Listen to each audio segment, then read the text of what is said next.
राधे राधे। क्या हाल चाल है सबके? सब ठीक ठाक, बढ़िया। कैसी चल रही है आप लोगों की प्रिपरेशन? क्या सब बैलेंस हो रहा है? जीके भी है, करंट अफेयर भी है, साइकोलॉजी भी है, सब्जेक्ट्स भी हैं, और बहुत से बच्चों के तो कॉलेज वाले एग्ज़ाम भी हैं। पता चल रहा है असली लाइफ क्या होती है, ज़िंदगी का दर्द समझ आ रहा है।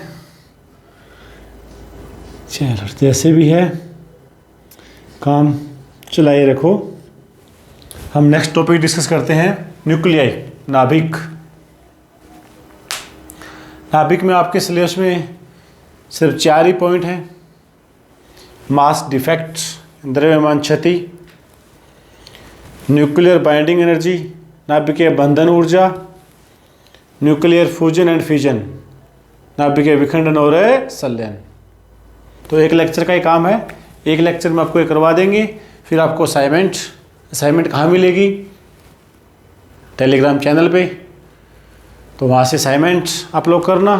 नेक्स्ट वीडियो में मुझे लगता नहीं कुछ असाइनमेंट का आपको सॉल्यूशन करवाना पड़ेगा, क्योंकि मोस्टली वो थ्योरी के असाइनमेंट है।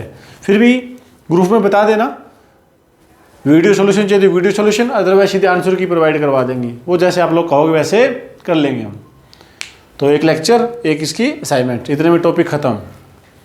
पीछे वाले बराबर पढ़ रहे हो ना, और जैसा बताया था साथ साथ नोट्स बना रहे हो, है ना। एग्जाम टाइम में नोट्स काम आएंगे, ये वीडियो काम नहीं आएंगे।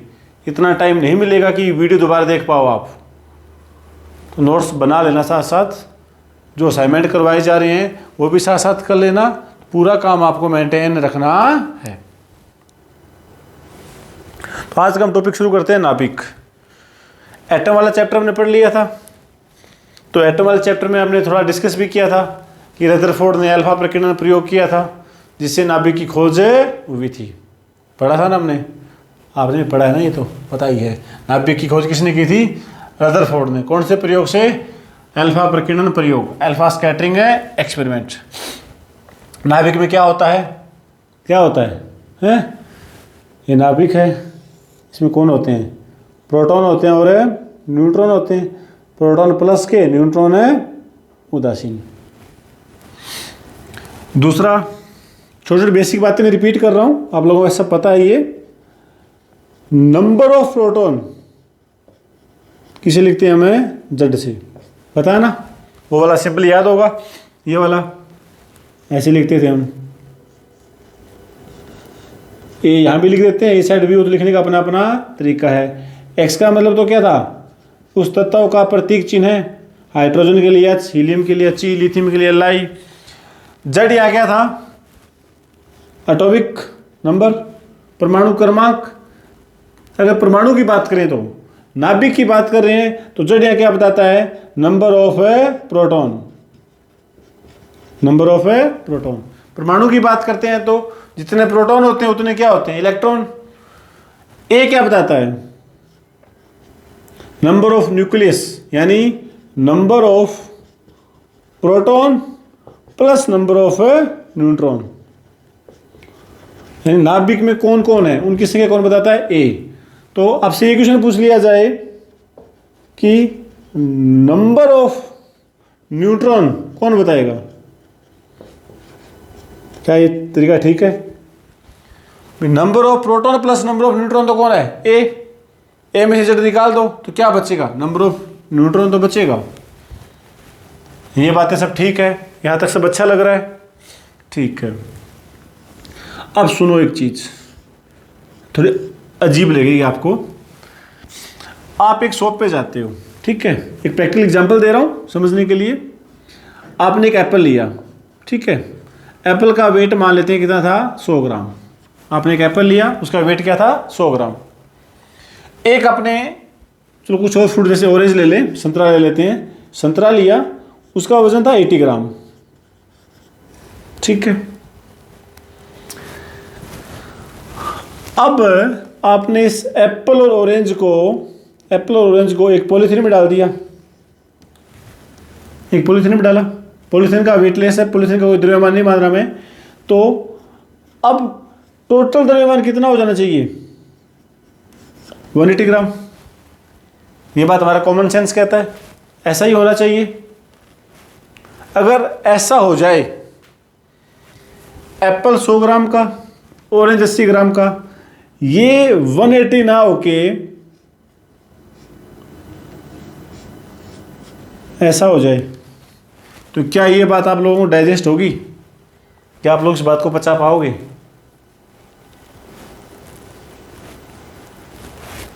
ऐसे कैसे पॉसिबल है, ऐसा तो हो ही नहीं सकता है, ऐसे दिमाग में आ रहा है ना।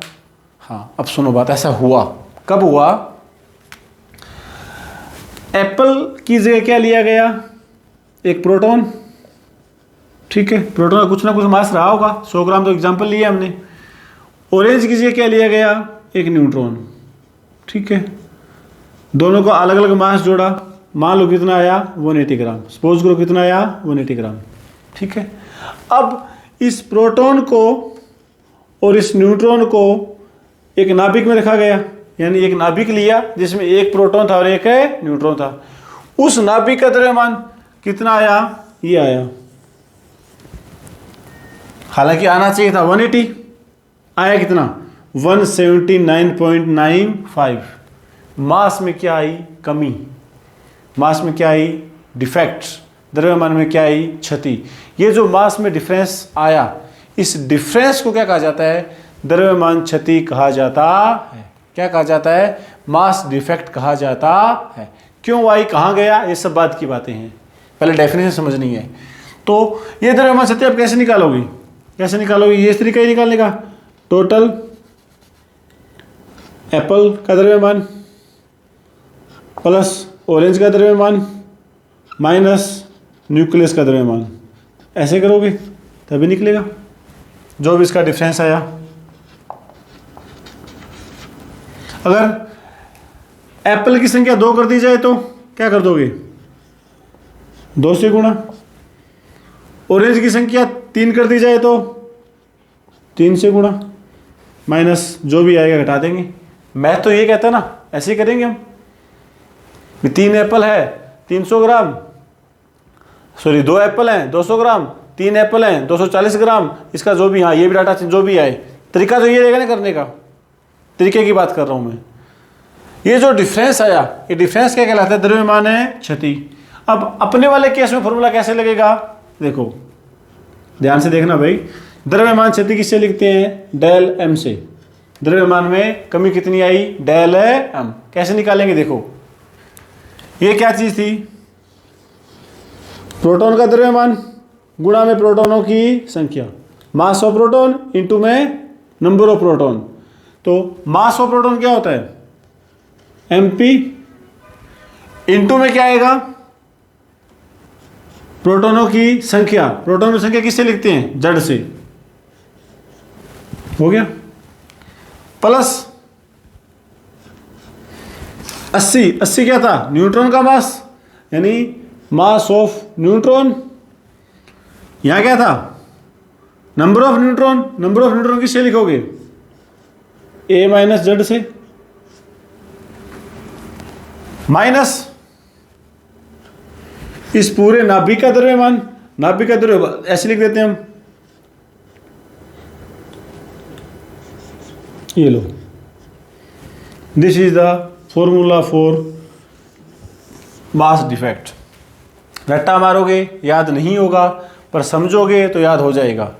वेग नाभिक के अंदर जितने प्रोटॉन हैं उनका मास प्लस जितने न्यूट्रॉन उनका मास, दोनों का जोड़ा। फिर क्या देखा कि नाभिक का जो मास है उन दोनों के जोड़ से क्या आ रहा है? कम आ रहा है। ये जो कमी है वो कमी क्या कहलाती है? मास डिफेक्ट कहलाती है। क्या कहलाती है? मास डिफेक्ट, द्रव्यमान क्षति कहलाती है। क्यों आई, कैसे आई, क्या फायदा क्या नुकसान, सब बात की बातें हैं। ये वाला नोट करो, ये तो एक एग्जाम्पल था समझने के लिए, ताकि गणित थोड़ा सा इजी हो जाए। बिना मैथ्स की फिजिक्स नहीं चलती। मैथ्स बोले तो लैंग्वेज ऑफ गॉड है ना। सोचो कभी बैठ के सोचो ना, मैथ की क्या ब्यूटी रहती है ना। जो चीज़ कॉपी पेन पे होती है वो वास्तव में भी होती है। यहाँ तक सब समझ आया? अब ये मास डिफेक्ट क्यों आया, क्या फायदा क्या नुकसान, हम इसके बारे में बात करेंगे। तो देखो, दो तरीके से चीज़ को आप समझ सकते हो। पहला मैं ये कहूँ कि एक नाभिक है, ठीक है, इसमें बहुत सारे प्रोटॉन भरे हुए हैं और इसमें न्यूट्रॉन भरे हुए हैं, ठीक है।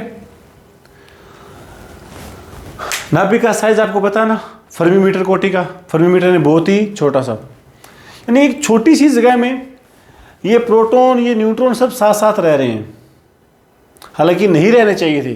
क्यों? क्योंकि according to Coulomb proton proton को रिपेल करता है, प्रोटॉन प्रोटॉन को प्रतिकर्षित करता है, तो दूर भागने चाहिए थे, लेकिन फिर भी ये साथ साथ रह रहे हैं। बात समझ आई? कूलॉम के अकॉर्डिंग पॉसिबल नहीं है कि साथ साथ रहें, लेकिन फिर भी क्या साथ साथ रह रहे हैं। तो साथ साथ क्यों रह रहे हैं? वाई? इनमें रिपल्सन नेचर है, फिर भी क्या रह रहे हैं, साथ साथ रह रहे हैं। तो एक विचार तो ये भी आया कि ग्रेविटेशन फोर्स, गुरुत्वाकर्षण बल, क्योंकि इनके पास मास तो है, मास है तो ग्रेविटेशन फोर्स लगेगा। आइडिया दिमाग में ये भी आया, लेकिन फिर पता चला gravitation force is the weakest force of the nature. प्रकृति का सबसे कमजोर बल ही कौन है? गुरुत्वाकर्षण बल। कूलॉम बल तो उससे बहुत स्ट्रॉन्ग है, ये क्वेश्चन भी हमने डिस्कस किया था असाइनमेंट में। तो कूलॉम बल के आगे गुरुत्वाकर्षण फोर्स तो टिकेगी नहीं, तो ये तो लॉजिक बेकार हुआ। तो क्या कारण बताया गया इसके? तो इसके पीछे कहा गया कि एक नई फोर्स है, एक नई फोर्स है जो इनके बीच लग रही है। उस फोर्स को नाम क्या दिया गया? न्यूक्लियर फोर्स, नाभिकीय बल, जो कि नेचर की सबसे स्ट्रॉन्गेस्ट फोर्स है। प्रकृति का सबसे स्ट्रॉन्ग बल कौन सा है? Nuclear force. तो न्यूक्लियर फोर्स जो है वो इनके बीच काम करती है। अब न्यूक्लियर फोर्स की खास बात ये है, चार्ज पे डिपेंड नहीं करती। चार्ज पे डिपेंड नहीं करती तो इसका मतलब प्रोटॉन प्रोटॉन के बीच फोर्स लगे, चाहे वो न्यूट्रॉन न्यूट्रॉन के बीच लगे, चाहे वो न्यूट्रॉन प्रोटॉन के बीच लगे, सब में क्या रहती है? सेम रहती है। कौन सी फोर्स? Nuclear force. मैं सिर्फ न्यूक्लियर फोर्स की बात कर रहा हूं यहां पर। नाभिकीय बल क्या रहता है? समान। हाँ, वैसे इतना डीप जाते नहीं है, पर कभी किसी इंटरव्यू में या कभी एग्जाम में थोड़ा डीप चला जाए, वहां ये कहते रिजल्टेंट फोर्स क्या लग रही है। देखो, न्यूक्लियर फोर्स तो बराबर है, न्यूक्लियर फोर्स तो बराबर है। अगर रिजल्टेंट फोर्स आपसे पूछ ली जाए कि न्यूक्लियनों के मध्य यानी प्रोटॉन न्यूट्रॉनों के बीच लगने वाली परिणामी बल के लिए क्या सत्य होगा, तो भाई आप लोग ये करोगे, परिणामी बल के लिए सत्य होगा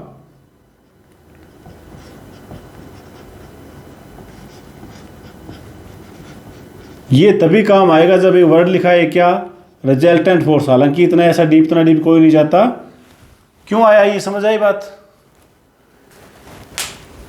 यहां कूलॉम फोर्स काम नहीं कर रही, यहां कूलॉम फोर्स काम नहीं कर रही क्योंकि न्यूट्रॉन है दोनों में। लेकिन सॉरी, ये पीपी है, लेकिन यहां कूलॉम फोर्स काम कर रही है ना।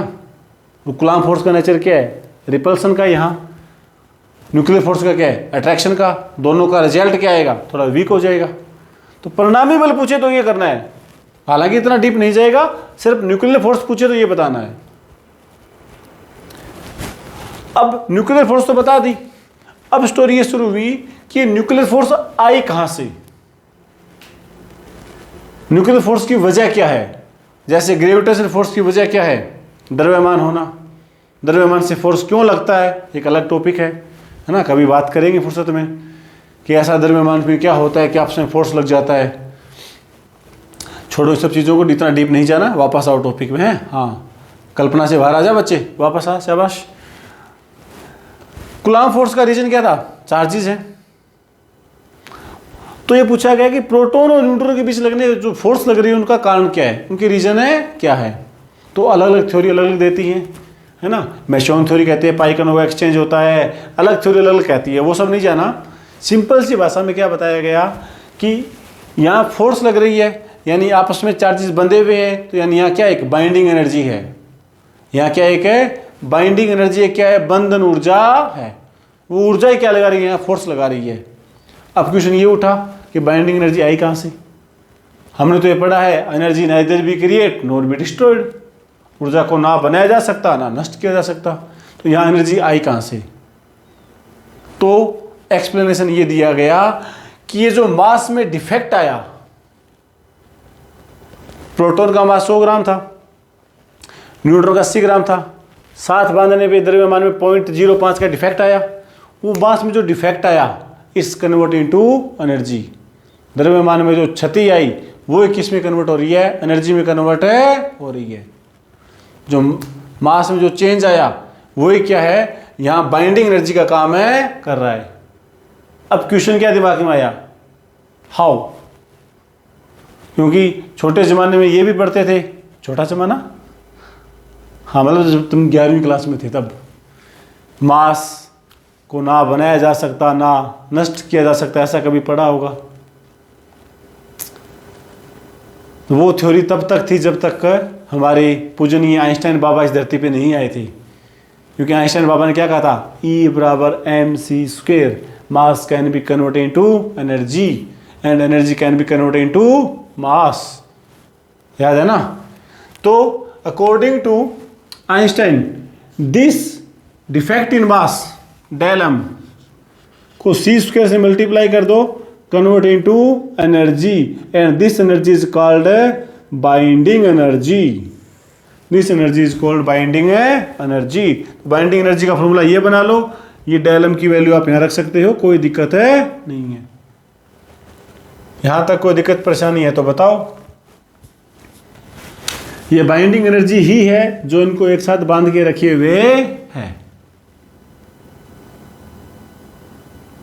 अब बाइंडिंग एनर्जी के मात्रक अलग अलग हो सकते हैं। मात्रक की बात करते हैं, उससे पहले यहाँ तक सबने नोट कर लिया क्या? सबका नोट हो गया? बोर्ड साफ कर दिया जाए। तो बाइंडिंग एनर्जी के अलग अलग मात्रक हैं। स्टैंडर्ड जो मात्रक है वो तो जूल है, सबको बताइए। जूल निकाल दोगे। इसके अलावा एक मात्रक और होता है, सबने नाम सुना होगा, इलेक्ट्रोवोल्ट। सुना है ना? एनर्जी का एक मात्रक होता है क्या? इलेक्ट्रोवोल्ट। और एक इलेक्ट्रोवोल्ट में कितने जूल होते हैं? कितने होते हैं? हाँ, सही बता रहे हो। इलेक्ट्रॉन का जो चार्ज है वो याद रख लेना बस। इतने जूल होते हैं। तो ये मात्रक भी बड़ी इंपॉर्टेंट है, आगे काम आएगा। अब यहाँ आपने एक शब्द और डिस्कस कर लेते हैं आगे बढ़ने से पहले। सबने सुना होगा एटॉमिक मास यूनिट, परमाणु द्रव्यमान मात्रक।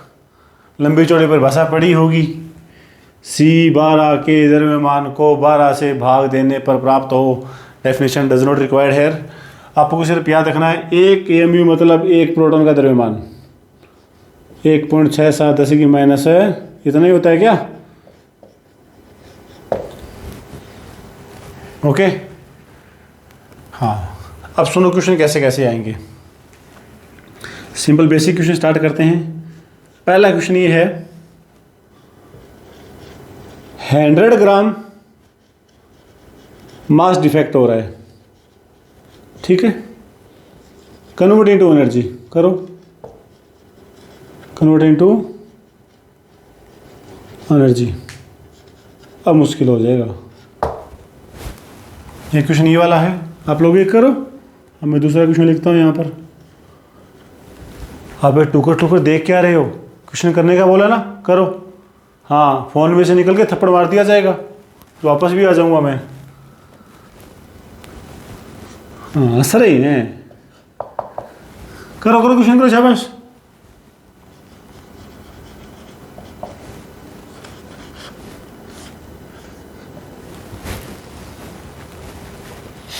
कर दिया? चलो, कैसे करोगे? अकॉर्डिंग टू पूजनीय Einstein Baba, this one, this is 100 ग्राम। मार यही खाओगे। 100 ग्राम एंड मास का 80 यूनिट क्या होता है? किलोग्राम। फंस गए थे ना? हाँ, तो 100 gram convert into kilogram, so divided by 1000 क्या बन गया? किलोग्राम। C का स्क्वायर 3 × 10⁸ मीटर पर सेकंड का स्क्वायर। तो क्या बन जाएगा 9×10⁻15 joule. Okay, this is joule and I am asking electronvolt, then what you can divide here, divide करोगे ना, हाँ ये सब चीज़ आती है ना। जूल को इलेक्ट्रोवोल्ट में बदलना है, 1.6 10 की माइनस है 19 इलेक्ट्रोवोल्ट कर लेना गुना भाग है। हाँ, इसका सॉल्यूशन क्या करोगे भाई, 1 AMU, AMU is not a SI unit, so convert into SI unit, this is 1 AMU, 1.67 10⁻27 3 × 10⁻8 whole square divided by 1.6 × 10⁻19, क्योंकि इलेक्ट्रोवोल्ट में पूछा है तो इसका आंसर याद रखना, याद रखना, याद रखना, याद रखना, हमेशा इतना ही आता है 931.5 मेगा इलेक्ट्रोवोल्ट। आगे न्यूमेरिकल में बार बार काम आएगा, this is important. Round figure में 931 भी काम में ले लेंगे, पर एग्जैक्ट वैल्यू क्या होती है 931.5 मेगा इलेक्ट्रोवोल्ट। अब यहां से क्वेश्चन कैसे बनेंगे सुनो,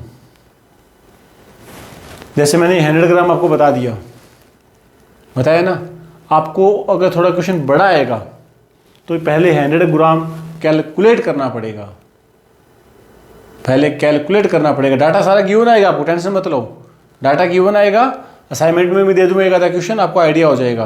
पहले डेल एम कैलकुलेट करना है, फिर उसे यहाँ रखना है, सी स्क्वायर से मल्टीप्लाई करना है, हो जाएगा।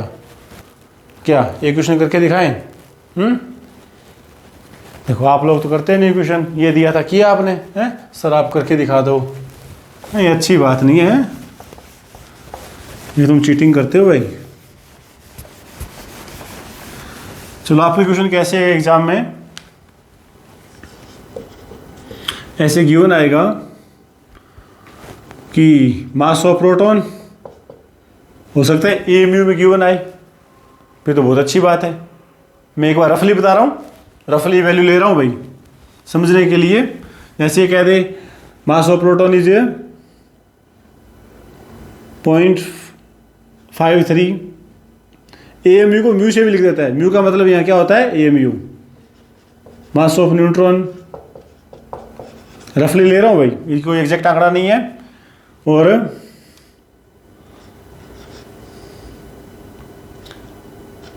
ये लो एक बार यूं लिख देते हैं, ठीक है।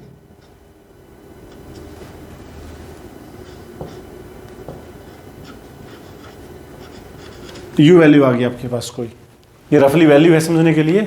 अब इसमें कहेगा कैलकुलेट मास डिफेक्ट, और थोड़ा डीप लेके जाएगा तो कैलकुलेट बाइंडिंग एनर्जी। तो इसमें सबसे पहले मास डिफेक्ट कैलकुलेट करोगे, तो कैसे करना है, मास डिफेक्ट का फॉर्मूला क्या बताया था, number of proton mass of proton, number of neutron mass of neutron minus mass of nuclei, यही था। अब इसमें सिर्फ वैल्यू रखनी है और कैलकुलेशन करनी है। हाँ, न्यूक्लियर में थोड़ी सी कैलकुलेशन जो पॉइंटों में चलती है तो वो थोड़ा सा टफ टास्क है। अब नंबर ऑफ प्रोटॉन कहाँ से निकालोगे, इस से नंबर ऑफ प्रोटॉन कितने हैं 5, 5 multiply by 0.53। Number of neutron total 11 है, 11 में से 5 निकाले कितने बच गए 6.51 माइनस दिस वैल्यू 11.58 है 7, जो भी डिफरेंस आएगा मान लेते डिफरेंस इतना आ रहा है, दिस इज कॉल्ड है। अब इसे बाइंडिंग एनर्जी में कन्वर्ट करना है, तो देखो बाइंडिंग एनर्जी में कन्वर्ट करने का शॉर्टकट तरीका, इंपॉर्टेंट तरीका सिखा रहा हूँ, देख लेना, शॉर्टकट है ना, शॉर्टकट के नाम लेते कान खड़े हो जाते हैं कि पता नहीं क्या बताएंगे, जादू की छड़ी, यूं हो जाएंगे क्वेश्चन, यूं नहीं होते। इसे आप ऐसे कैसे रहने दो, यूं लिख दो इसको, ठीक है। अब इस चीज़ को क्या पढ़ोगे आप, ये क्या है, इसे छोड़ो, इसे ऐसे लिख दें तो 0.07 मल्टीप्लाई में 1 म्यू सी स्क्वेयर, यानी 1 AMU सी स्क्वेयर। अभी मैंने बताया था 1 AMU सी स्क्वेयर क्या होता है, 931.5 मेगा इलेक्ट्रोवोल्ट होता है। हो गया काम। इजीली मैंने कहा था 231.5 इट्स इंपॉर्टेंट वैल्यू। तो इस टाइप के क्वेश्चन आएंगे, ये पॉइंटों में डाटा मिलेगा, थोड़ी सी वहाँ कैलकुलेशन एरर का ध्यान रखना पड़ेगा आपको, बाकी कोई रॉकेट साइंस नहीं आएगी। ये था आपका मास डिफेक्ट और बाइंडिंग एनर्जी दोनों एक साथ एक ही शॉट में हो गए। अगला जो आपका है वो है नाभिकीय विखंडन व नाभिकीय संलयन।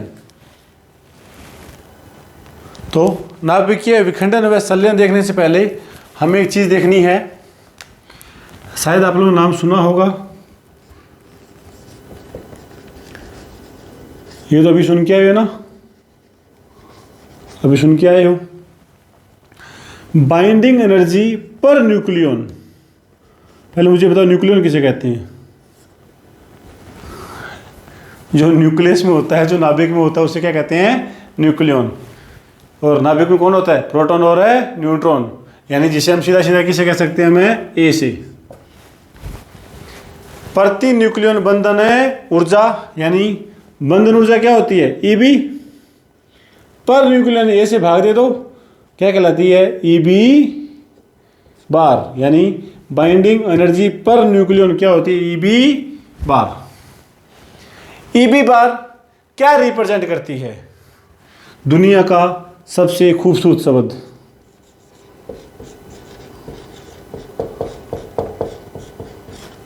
सबको यही चाहिए, है ना? इसलिए रातों को जाग रहे हैं आप लोग। स्टेबिलिटी, स्थायित्व, नेचर का नियम है, हर एक चीज़ यहाँ स्टेबल होना चाहती है। आप लोगों को गवर्नमेंट जॉब क्यों चाहिए? ताकि स्टेबिलिटी आए, है ना? फिक्स हो जाए। पता है पैसा कम है, पर इतना पता है सर स्थायी हो जाएंगे, हैं, और बहुत कुछ मिलता है साथ में। तो स्टेबिलिटी सबको चाहिए। तो नेचर में जितने एलिमेंट हैं उनको भी तो क्या चाहिए? स्टेबिलिटी चाहिए। तो ईबी बार की वैल्यू जितनी ज़्यादा होगी, ईबी बार की वैल्यू जितनी ज़्यादा होगी, वो एलिमेंट, वो तत्व इस प्रकृति में, इस जहां में उतना ही ज़्यादा क्या होगा? स्टेबल होगा। क्या होगा? स्टेबल होगा। ईबी बार का मात्रक जो एनर्जी का होता है वही आएगा, क्योंकि ये तो एक संख्या है। एनर्जी को आप इलेक्ट्रोवोल्ट में ले रहे हो तो इलेक्ट्रोवोल्ट में, मेगा इलेक्ट्रोवोल्ट में ले रहे हो मेगा इलेक्ट्रोवोल्ट में, जूल में ले रहे हो जूल में। तो वैज्ञानिकों ने क्या किया? एक ग्राफ प्लॉट किया। काफ़ी रातों की मेहनत के बाद हमें ग्राफ की शेप मिली। This is A and this is A EB bar. सबसे पहले जैसे हाइड्रोजन की बात करते हैं, 1H1, यानी हाइड्रोजन के लिए ए की वैल्यू क्या होगी? 1 यहाँ होगी। हाइड्रोजन की ईबी बार कैलकुलेट किया गया तो लगभग इतनी वैल्यू आई हाइड्रोजन की। This is 1H1। फिर बारी आई हीलियम की, 2He4, यानी 4 लगभग यहाँ आएगा।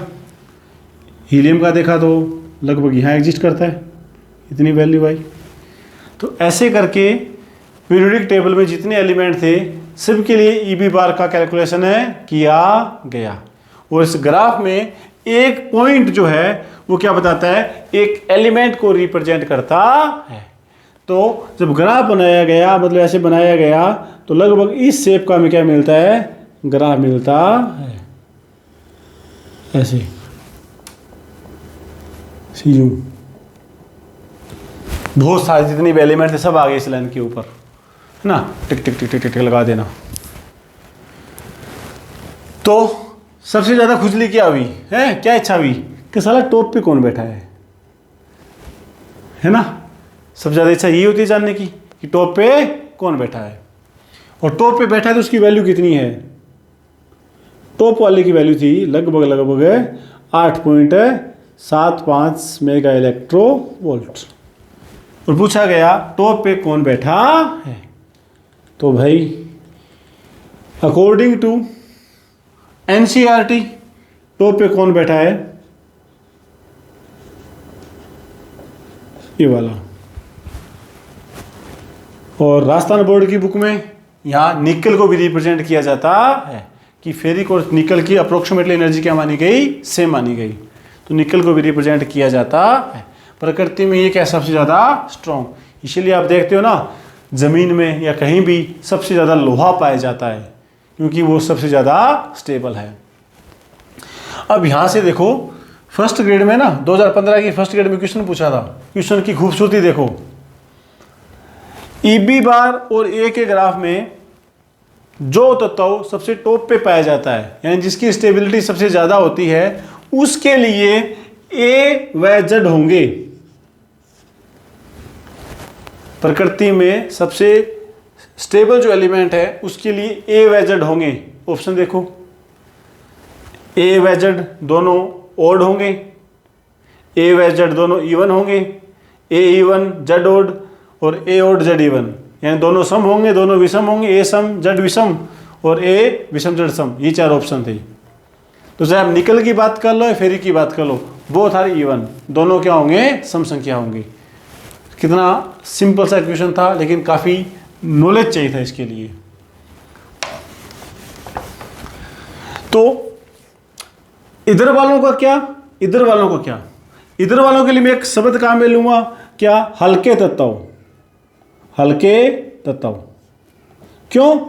क्योंकि ए कम है, प्रोटॉन और न्यूट्रॉन की संख्या कम है, जैसे helium, hydrogen, 1 proton 2 neutron 2 proton ऐसी संख्या है। तो इधर वालों को मैं नाम क्या दूंगा, हैवी, भारी तत्व, जैसे यूरेनियम है 92 234, यानी 92 तो उसमें प्रोटॉन है। इधर वालों को मैं क्या नाम दूंगा, भारी तत्व, इधर वालों को हल्का तत्व। अब देखो, खुश तो ये भी नहीं है और खुश तो ये भी नहीं है, खुश तो शायद आप भी नहीं हो, शायद है, बाकी भगवान आपको लंबी खुशियां दे। खुश क्यों नहीं है? क्योंकि ये भी यहां पहुंचना चाहते हैं टॉप पे, और ये भी यहां पहुंचना चाहते हैं टॉप पे। क्यों पहुंचना चाहते हैं? एक वर्ड है, स्टेबिलिटी के लिए। भी पता है EB बार ज़्यादा होगा तो स्टेबल होंगे, तो स्टेबिलिटी के लिए सभी तत्व यहां पहुंचना चाहते हैं। अब कुछ पाना है तो कुछ खोना पड़ेगा, बहुत कुछ पाना है तो बहुत कुछ खोना पड़ेगा, सब कुछ पाना है तो सब कुछ खोना पड़ेगा। तो इन तत्वों को अगर टॉप पे आना है तो कुछ ना कुछ खोना पड़ेगा। क्या खोना पड़ेगा? देखो, भारी तत्व हैं, ये इधर आना चाहते हैं, इधर आना चाहते हैं, तो इन्हें क्या होना पड़ेगा? हल्का होना पड़ेगा। यानी ए में कमी आएगी तभी तो इधर पहुंचेंगे ना, ए में कमी आएगी तभी तो इधर पहुंचेंगे। तो भारी तत्व को क्या होना पड़ेगा? विखंडित होना पड़ेगा, टूटना पड़ेगा। जैसे 92 टूट गया, मान लो 54 और 42 में, रफली एग्जाम्पल है, तो वो यहाँ की बजाय कहाँ गए, यहाँ एग्जिस्ट नहीं करेंगे अब। इसी प्रकार से हल्के तत्वों को भी तो कहाँ पहुँचना है, यहाँ पहुँचना है। इतने हल्के तत्व सबको यहाँ पहुँचना है। उन्हें क्या करना है? अपना ए इंक्रीज करना है, अपना ए बढ़ाना है। तो उन्हें क्या होना पड़ेगा भाई? आपस में जुड़ना पड़ेगा, जिसे हम क्या कहते हैं, संलयन। क्या होना पड़ेगा? संलयन होना पड़ेगा। समझे क्या? कहाँ समझे? This is the principle of nuclear fusion and fission. नाभिकीय विखंडन व संलयन का सिद्धांत आपसे पूछ लिया जाए तो ये क्या होता है? नाभिकीय विखंडन और संलयन का सिद्धांत होता है। हालांकि कंपटीशन एग्जाम में यहाँ से ऐसे क्वेश्चन नहीं पूछते, सिद्धांत वगैरह, ये थ्योरी की चीज़ें हैं। लेकिन हम आगे पढ़ेंगे विखंडन और संलयन, तो थोड़ा सा पता तो होना चाहिए भी कोई चीज़ टूट रही है तो क्यों टूट रही है, कोई चीज़ जुड़ रही है तो क्यों जुड़ रही है। Is that clear? यहाँ तक कोई दिक्कत परेशानी? तो अब हम नाभिकीय विखंडन देखते हैं पहले कैसे होता। नाभिकीय विखंडन के लिए वही सबसे हमारा बेसिक सा एग्जांपल यूरेनियम वाला। हालांकि जुड़ने के नाभिकीय विखंडन यूरेनियम में भी होता है, बहुत से एलिमेंटों में होता है, पर यूरेनियम अपना मोस्ट कॉमन फेवरेबल है। तो हम बात कर लेते हैं कि जैसे ये एक यूरेनियम है 92 235, 34 भी होता है, 35 भी होता है, 38 भी होता है ना, सब होते हैं अलग अलग। अब इसके ऊपर क्या करते हैं, हम एक न्यूट्रॉन की स्ट्राइक करवाते हैं। क्या करवाते हैं? एक न्यूट्रॉन की स्ट्राइक। जैसे ये यूरेनियम पड़ा है, इसके ऊपर क्या कराया हमने, एक न्यूट्रॉन की स्ट्राइक करवाई। यूरेनियम क्या है, कम से कम 2 भागों में डिवाइड हो जाता है। अब जैसे ये मान लेते हैं इन 2 पार्ट में क्या हो गया, डिवाइड हो गया। अब जरूर नहीं है कि आई बार ये इन्हीं 2 एलिमेंट में डिवाइड हो, जरूर नहीं है। अब तक इस प्रोसेस के अंदर 100 टाइप के आइसोटोप सहित बात कर रहा हूँ, समस्थानिक सहित बात कर रहा हूँ, 100 टाइप के आइसोटोप प्राप्त हो चुके हैं, तत्व प्राप्त हो चुके हैं। लगभग 20 एक एलिमेंट जिसके आइसोटोप काउंट करें तो 100 टाइप के एलिमेंट यहाँ प्राप्त हो चुके हैं। तो क्या ये किस में डिवाइड होगा, not pre defined, pre defined नहीं है। हाँ, मोस्ट प्रोबेबिलिटी ये है इनके आने की, तभी इसको हम बार बार एग्जाम्पल के रूप में कंसिडर करते हैं। और साथ में क्या निकलते हैं, इसके अंदर है न्यूट्रॉन, और साथ में क्या निकलती है, एनर्जी, जो लगभग कितनी होती है, 200 मेगा इलेक्ट्रो वोल्ट। अब पहला क्वेश्चन ये कि एनर्जी कहाँ से आई, तो एनर्जी का कारण एक ही है, मास डिफेक्ट, यानी इनका मास ऑफ रिएक्टेंट और मास ऑफ प्रोडक्ट बराबर नहीं होगा। दोनों के मास में क्या आएगा, डिफरेंस आएगा। अब विकारकों का द्रव्यमान और उत्पादों का द्रव्यमान इक्वल नहीं होता, डिफरेंस आएगा। वो जो डेलम है वो ही किस में कन्वर्ट हो रहा है, एनर्जी में कन्वर्ट हो रहा है। अब इस रिएक्शन में कभी यहाँ 2 न्यूट्रॉन निकल जाते हैं तो कभी 3 न्यूट्रॉन निकल जाते हैं। तो पहला क्वेश्चन आपसे ये पूछा जा सकता है कि नाभिकीय विखंडन में एवरेज कितने न्यूट्रॉन निकलते हैं, एवरेज है नंबर ऑफ न्यूट्रॉन। तो क्या बताओगे, देखने में अटपटा लगेगा, 2.5 न्यूट्रॉन कैसे निकलेंगे, लेकिन कभी 2 निकल रहे हैं, कभी 3 निकल रहे हैं, कभी 2, कभी 3, कभी 2, कभी 3, तो एवरेज क्या निकला, 2.5 आया ना। ये क्वेश्चन एग्जाम में आ जाता है। तो देखो, आपको भी पता है, मुझे भी पता है, लोग शहीद हो जाएंगे। 2.5 न्यूट्रॉन कॉमन सेंस वाला आदमी तो करेगा नहीं, मुझे पता है 2.5 न्यूट्रॉन कैसे होंगे, लेकिन एवरेज पूछे तो 2.5 पॉसिबल है। तो पहला क्वेश्चन ये ध्यान रखना है। दूसरा क्वेश्चन यहां से क्या बनेगा, दूसरा क्वेश्चन क्या बनेगा, एनर्जी प्रति विखंडन कितनी होती है, 200 मेगा इलेक्ट्रो वोल्ट। यानी यूरेनियम का एक नाभिक टूटेगा तो इतनी एनर्जी निकल रही है। अब सोचो आपके पास 50 किलो यूरेनियम हो तो 1 किलो ही मान लो, 1 किलो यूरेनियम हो तो कितनी एनर्जी निकलेगी, कोई बताएगा मुझे। क्वेश्चन ये है 1 किलो यूरेनियम से कितनी एनर्जी निकलेगी। अब इस क्वेश्चन का जवाब देने के लिए हमें एक बात का पता होना चाहिए कि 1 किलो यूरेनियम में नाभिकों की संख्या क्या है। नाभिकों की संख्या पता लग जाए, मान लो 1 किलो यूरेनियम में 50 नाभिक हैं, एक नाभिक 200 देता है तो 50 से मल्टीप्लाई कर दो। 1000 नाभिक हैं, एक नाभिक 200 देता है, 1000 से मल्टीप्लाई कर दो। अब सबसे बड़ा टास्क यही है कि नाभिकों की संख्या कैसे निकालोगे। तो कोई बड़ी बात नहीं है, जैसे आप निकालते हो ना परमाणुओं की संख्या, पढ़ा होगा केमिस्ट्री में, इतना तो पढ़ भी रहे होंगे ना।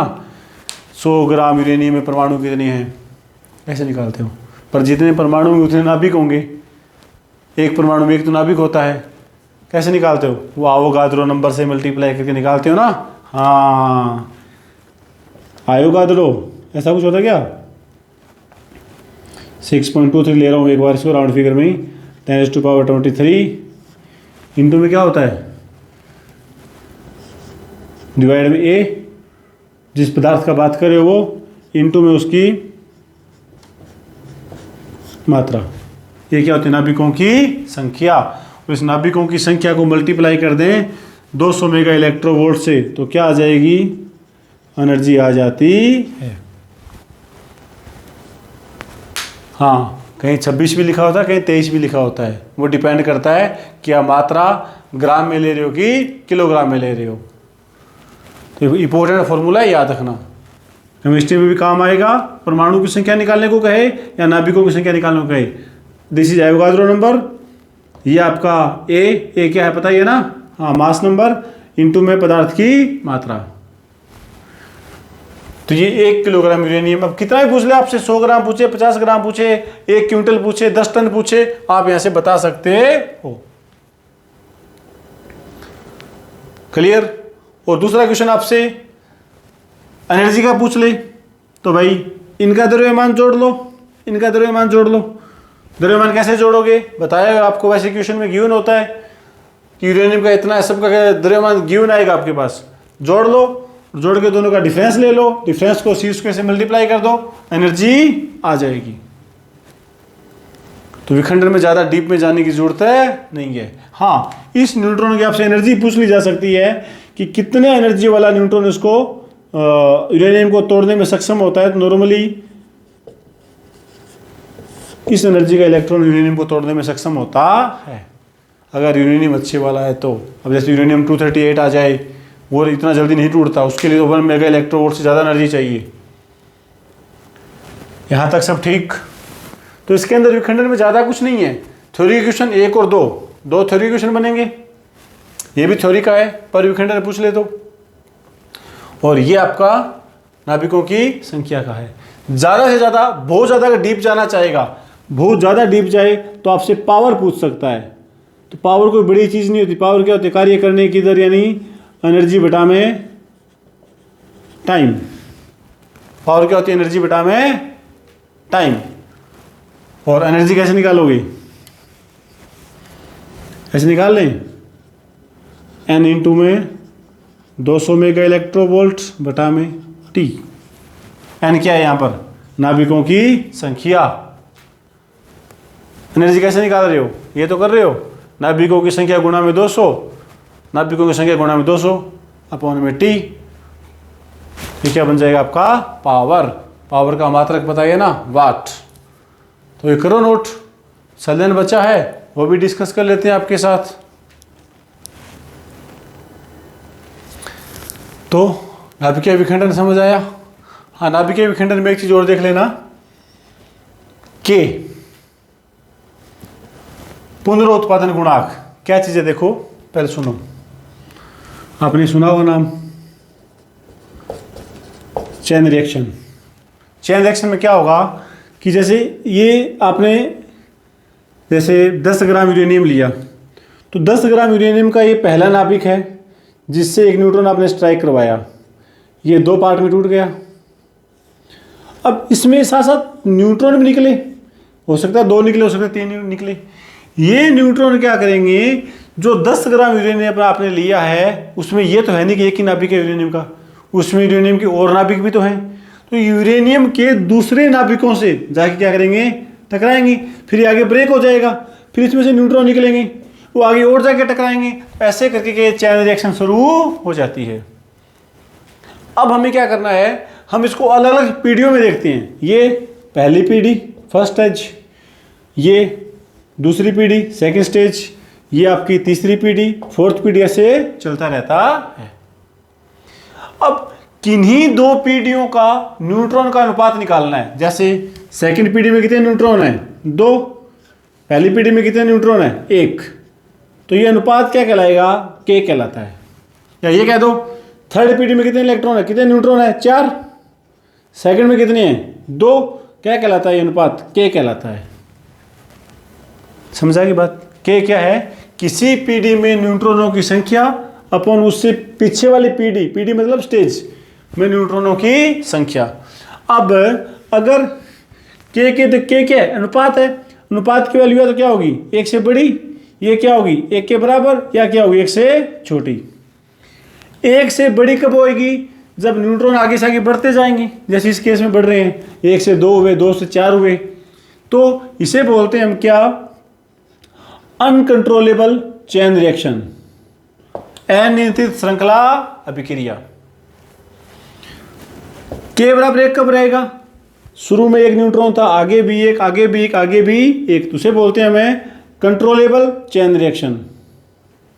और लेस देन 1 हो तो यहाँ न्यूट्रॉन 4 थे, यहाँ के 2 हुए, यहाँ के 1 हुआ, यहाँ के न्यूट्रॉन खत्म हो गए, न्यूट्रॉन खत्म, रिएक्शन खत्म, तो रिएक्शन अपने आप क्या हो जाती है, क्लोज, सवतः बंद।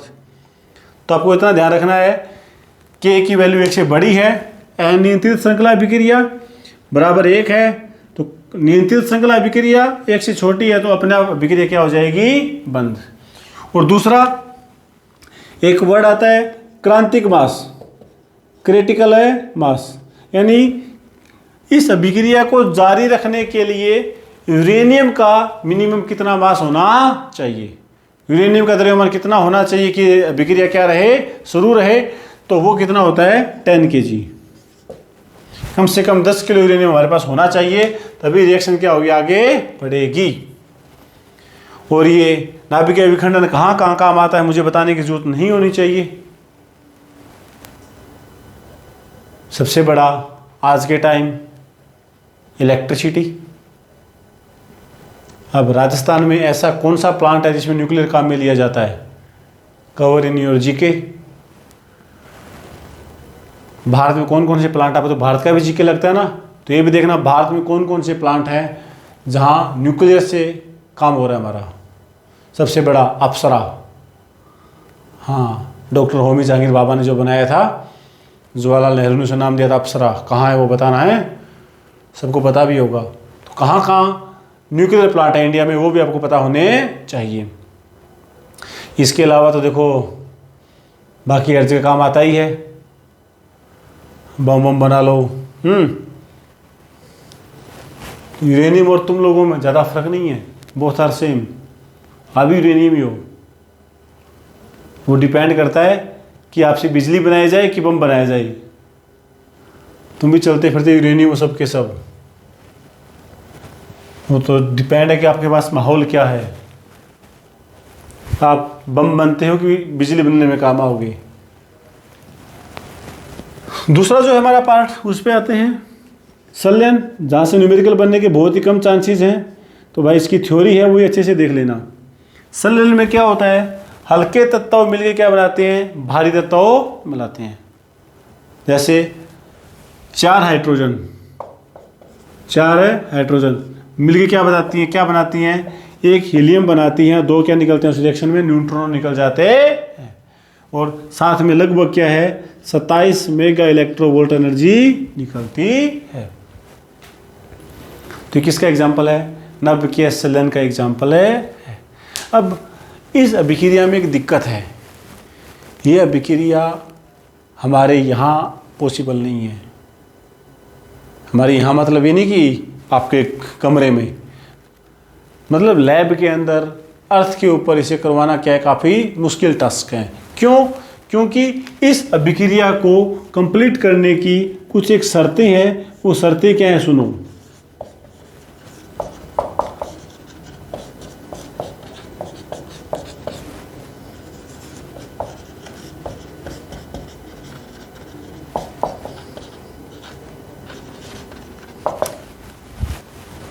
इस अभिक्रिया को पूरा करने के लिए क्या चाहिए, हाई प्रेशर हाई टेम्परेचर है चाहिए।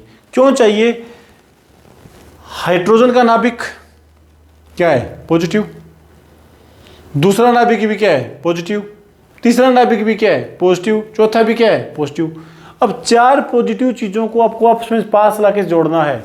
4 हाइड्रोजन संलयन होंगे तभी तो हीलियम बनेगा। अब पॉजिटिव के पास आ जाएगा क्या, आप बताओ, क्या नॉर्मल कंडीशन में पॉजिटिव के पास आएगा, नहीं आएगा ना। हाँ, कब आएगा, जब उस पर प्रेशर होगा, जब वहाँ डेंसिटी ज़्यादा होगी, टेम्परेचर ज़्यादा होगा, तब वो क्या एक दूसरे के आते हैं, पास आते हैं। और ऐसा अक्सर कहाँ होता है, स्टार्स, सबसे बड़ा स्टार सन। तो संलयन ही कारण है किसका, स्टार के अंदर जो एनर्जी बनती है। ये क्वेश्चन रेलवे वगैरह में काफ़ी बार पूछा जाता है। सूर्य व तारों में ऊर्जा का स्रोत है, तो कौन है, नाभिकीय संलयन अभिक्रिया। वहाँ लॉट ऑफ अमाउंट में हाइड्रोजन है, वो लॉट ऑफ अमाउंट में कंडीशंस फुलफिल हो रही है, तो कंटिन्यू हाइड्रोजन हीलियम में कन्वर्ट हो रही है और हमें एनर्जी लगातार मिल रही है। इसीलिए ना एटम बम बनाना इजी है। 1942 याद है क्या, जब वर्ल्ड वार शुरू हुआ था, और 1945 में क्या हुआ, हिरोशिमा नागासाकी पर बम ड्रॉप आउट हुआ था, उस बम में एलिमेंट कौन सा काम में लिया गया था? हम तो यहाँ तो यूरेनियम पढ़ रहे हैं, उस टाइम क्या काम में लिया गया था? प्लूटोनियम। उस बम का नाम क्या था? बम का भी नाम होता है, तुम्हारा नाम नहीं है, तुम बम से कम हो। उसका नाम था little boy. Little boy. Atom bomb बनाना आसान था, हाइड्रोजन बम बनाना टफ टास्क है, काफ़ी मुश्किल टास्क है। क्यों? क्योंकि ये अभिक्रियाएं पूरी नहीं होती। इसलिए पीछे न्यूज़ में भी काफ़ी रहता था, कभी चाइना कह रहा है, कभी साउथ कोरिया कह रहा है कि हमने हाइड्रोजन बम बना लिया, पता नहीं बनाया कि नहीं बनाया। तो ये मुश्किल है। मुश्किल क्यों है? इसलिए मुश्किल है। अब यहाँ से क्वेश्चन पूछ लिया जाए, प्रति विखंडन कितनी ऊर्जा निकलती है? 200 मेगा इलेक्ट्रोवोल्ट। प्रति संलयन कितनी ऊर्जा निकलती है? 27 मेगा इलेक्ट्रोवोल्ट। प्रति विखंडन कौन जीत रहा है? कौन खतरनाक है? विखंडन खतरनाक है क्योंकि इसकी एनर्जी ज़्यादा है। लेकिन ये कह दिया जाए एनर्जी ऑफ 1 किलोग्राम यूरेनियम हो क्या रहा है इसका? विखंडन। ठीक है, इधर बात कर रहा हूं मैं एनर्जी ऑफ 1 किलोग्राम हाइड्रोजन हो क्या रहा है? संलयन। तो अब कौन जीतेगा? ये नीट के एग्जाम में पूछा गया क्वेश्चन है भाई। कैसे? हाउ? ये क्या हुआ? ये मैथ्स का चमत्कार हुआ। मैंने कहा ना, maths is the language of God. प्रति विखंडन यूरेनियम खतरनाक हो रहा था एज कंपेयर टू प्रति संलयन, लेकिन 1 किलो की बात करें तो ये खतरनाक हो जाता है। क्यों? क्योंकि क्या निकालोगे? 1 किलोग्राम यूरेनियम की एनर्जी कैसे निकालोगे? कैसे निकालोगे? वही 1 किलोग्राम यूरेनियम में नाभिकों की संख्या गुणा में 200। 1 किलोग्राम हाइड्रोजन की कैसे निकालोगे? वही 1 किलोग्राम हाइड्रोजन में नाभिकों की संख्या गुणा में 27। यूं करोगे? यूं करोगे ना। अब नाभिकों की संख्या निकालने के लिए क्या करते हो? अवोगाद्रो नंबर भाग में क्या करोगे? ए। इसका ए कितना है? 234 गुणा में मात्रा इंटू में 200। इसका कैसे करोगे? वही अवोगाद्रो नंबर गुणा में मात्रा भाग में हाइड्रोजन के लिए क्या करोगे? 1 गुणा में 200। ये इसकी वजह से ये हो जाता है। समझ गए? तो 1 किलोग्राम की बात करें तो इस पर ध्यान देना है। प्रति विखंडन, प्रति संलयन की बात करें फिर तो सबको आंसर पता है कौन जीत रहा है। अभी जो संलयन है ये कैसे हाइड्रोजन हीलियम में कन्वर्ट हो जाता है, ये अलग अलग साइंटिस्टों के अलग अलग विचार हैं। शायद आप लोगों ने कभी पढ़े भी होंगे। CN cycle, PP cycle. नहीं पढ़े तो कभी ग्रेजुएशन की क्लास में पढ़ लेना है, या कभी भविष्य में पढ़ा देंगे। कुछ पुराने स्टूडेंट्स जो हैं जिन्होंने BSc पढ़ी है उन्हें तो पता है। CN साइकिल और PP साइकिल में बताया हुआ है कि कैसे कैसे हाइड्रोजन हीलियम में कन्वर्ट होता है और एनर्जी 27 मेगा इलेक्ट्रोवोल्ट कैसे प्राप्त होती है हमें, हर एक टुकड़े टुकड़े में बताया हुआ होता है। तो ये हमें यहाँ ये थ्योरी का पार्ट है, बड़ी बड़ी रिएक्शंस हैं, नहीं जाना यहाँ पर, सिर्फ इतना बहुत है। और नाभिकीय विखंडन पढ़ रहे हो तो न्यूक्लियर रिएक्टर जो होता है, नाभिकीय भट्टी पढ़ा है ना। हाँ, इसमें थोड़ी छोटी बातें देख लेना भाई। छोटी बातें, इसमें 2 ही बातें ध्यान रखनी है। क्या? एक तो इसमें मंदक के रूप में कौन काम करता है, और एक इसके अंदर है कूलेंट, शीतलक के रूप में कौन काम करता है, और एक है नियंत्रक क्षणों के रूप में कौन काम करता है। ये 3 चीज़ें अच्छे से पता कर लेना भाई भट्टी के बारे में। न्यूक्लियर भट्टी में मंदक कौन होता है बताओ? D2O, heavy water. शीतलक कौन होता है? H2O, CO2 भी काम में ले लेते हैं। नियंत्रक जिससे अभिक्रिया की स्पीड कम ज़्यादा होती है, वो छड़ी होती है ना, अंदर डालते हैं बाहर निकालते हैं, किसकी होती है वो? होमवर्क। इतना तो काम कर लो, इतना तो काम है। हाँ, तो ये चैप्टर आपका डन। इसकी जो असाइनमेंट है वो टेलीग्राम चैनल के अंदर जाओगे, वहाँ आपको मिल जाएगी। ट्राई करना। थ्योरी के क्वेश्चन हैं, कहोगे तो आंसर की प्रोवाइड करवा देंगे, और डिमांड करोगे कि हमें तो एक ही क्वेश्चन का सॉल्यूशन चाहिए, तो वो देख लेंगे ऑन योर डिमांड। तो मैं चलूँ? Okay, done. राधे राधे।